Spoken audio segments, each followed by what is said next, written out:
I'm more upset with Greg Biffle. He's the most unprofessional little scaredy cat I've ever seen in my life. He won't even fight me like a man after. So if someone texts me his address, I'll go see him Wednesday at his house and show him what he really needs. He needs a friggin' whooping, and I'm gonna give it to him. He was flipping me off, giving the finger, totally unprofessional. Let's get real. I mean, this isn't 5th grade. You know, I'll meet you after school out behind the merry-go-round next to the fence and we're going to fight. Let's talk about being unprofessional. I mean, comes in, runs one race a year, and drives like a complete, running people off the road. NASCAR says it is looking into the incident between Greg Biffle and Boris Said that took place after yesterday's race. There are reports that Biffle took at least one swing at Said. Said then followed with comments that he wants to give Biffle a black eye. Today, NASCAR President Mike Helton reminded us of the boys have at it motto. Well, we'll follow it certainly, but based on what we're seeing right now, that kind of fits the template of what we allowed the drivers to work out for themselves. But certainly, we're like all the millions of race fans will keep an eye on that one.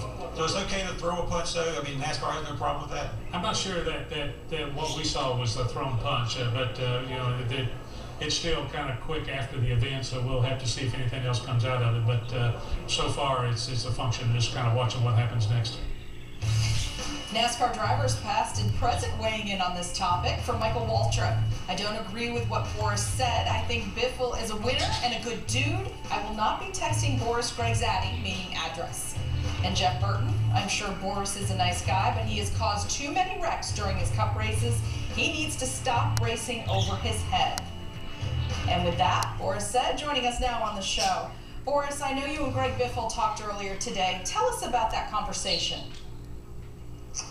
Well, let's just say it's settled. I mean, I don't think I should air the dirty laundry what we said, but we had about an hour talk, and as far as I'm concerned, it's settled and done with. I mean, the real issue yesterday I had with Greg Biffle was, you know, a year ago he got mad at me for racing him too hard, and his excuse was that I'm not a regular.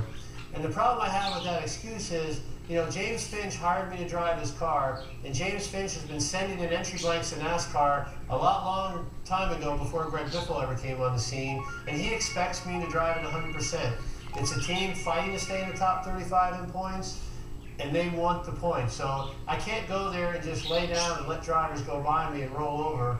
I'm sure Michael Waltrip, when he races his, you know, a few races a year, he doesn't tell the sponsor, hey, look, by the way, guys, you know, I'm going to have to pull over for these guys, so when I take your money, just so you know, I'm just going to sit around at the back. I mean, that's not the way it works. So I disagree with him on that.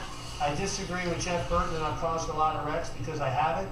The wreck yesterday was a separate incident than Greg Biffle. I mean, I was mad at Greg Biffle after the race for flipping me off and trying to run me off the road.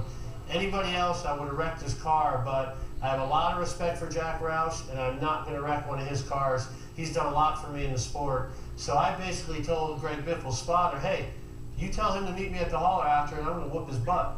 And he was there, and I hope NASCAR doesn't find him, because he only threw a few little girly punches. It didn't hurt at all.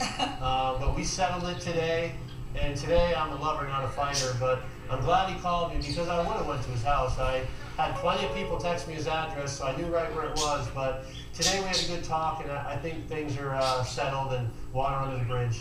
Well, we're glad that you cleared up some of what led to that confrontation, because some of Biffle's comments spilled over to the wreck involving you and David Reagan and David Rudiman. After looking at the video from the race, Boris, what is your position on what happened? Well, I mean, David Reagan's a friend of mine. That's the last person I'd ever want to wreck. And, you know, that was a product of two things: the double file restarts and a green-white checker. Both really exciting things. And, you know, that restart was crazy. And David and I probably hit each other 3 or 4 times the lap before.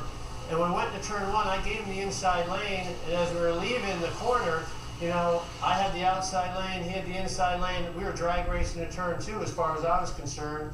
And at the last second, you know, his spotter cleared him, but, you know, I was up alongside his rear tire, and it happened in a split second, you know, and I couldn't get out of the gas fast enough where he turned across my bow, and I hooked him, and I felt really bad about that. I called Jack Roush on that, and that was just one of those racing deals where he made a mistake and came over on me. If it was the first lap of the race, maybe, you know, things would have been a little settled down, and I could have rolled out of the gas quicker, but it happened too quick, and I couldn't do anything about that, so I felt bad about it. And one more thing I need to add is, I'm an old school guy. I'm an old school racer, and I don't tweet, and I don't Facebook. I mean, I have the accounts, but I don't even know how to use them. I've heard all this stuff about these drivers tweeting and twittering or whatever they call it, and I just don't do that. I'm a pretty upfront guy, and at the end of that race, when your emotions are high, and it's all wound up, with emotions, that's how I felt. I wanted to beat his butt, and when you have time to think about it and cool down, and things are always a little different a day later. But I was still pretty angry this morning, but I'm glad Greg called, and I think we had a good conversation, and I think it's water under the bridge now. Well, great to have you with us on the show, and great of you to share with us that you and Greg Biffle have settled your differences, at least for now. Boris, as always, pleasure to talk with you, and best of luck to you at Montreal this weekend. Thanks a lot. Well, as for the confrontation, guys tweeting about the drama. First from Kenny Wallace, this new NASCAR is just what you, the fans, wanted. Enjoy the show, my friends. Next up in this corner is Greg Biffle and Boris Said.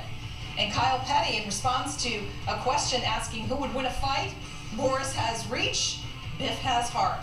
Well, Brad Doherty now on the fallout from yesterday.